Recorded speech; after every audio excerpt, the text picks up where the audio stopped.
Hey guys, so for today's video I want to show you a super quick and easy chignon bun, low messy bun, whatever you want to call it. This is going to be best for medium length hair or longer, short hair. You can try it, but I'm not sure it'll work. But let's go ahead and get started.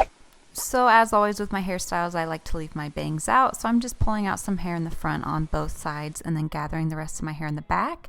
I'm going to pull my hair through 3 times, and the 3rd time I'm going to pull it through a little bit to create a sideways bun. I'm going to stretch the bun and I'm going to pull up on the top, and then I'm going to bobby pin that top section to my head, and then I'm going to bobby pin the bottom section to my head. So it should look like a little croissant.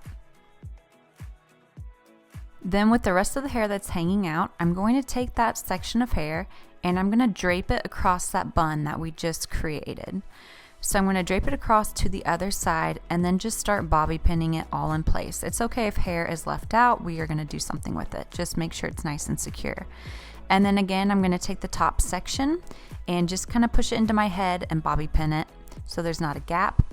And then the hair that is left now after bobby pinning, I'm just going to kind of swoop it around to the bottom, tuck it up underneath, and then bobby pin it into place.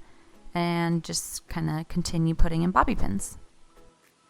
So then I'm just tugging on it to make sure it's nice and secure.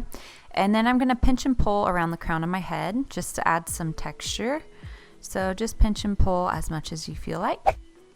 And then this is it. So it's super simple, super cute. My hair was even a little bit damp when I did this because I slept in a French braid. But you can do this on straight hair, curly hair, wavy hair, whatever kind of hair you have, and it looks so cute. And I decided to add in a little clip accessory, and I love the way that turned out. That is it, you guys. I hope you found this hairstyle helpful, and I hope you will give it a try. Let me know what other hairstyles you'd like to see in the comments below. Don't forget to like, subscribe, leave a comment, and we will see you guys in my next one. Mwah! Bye!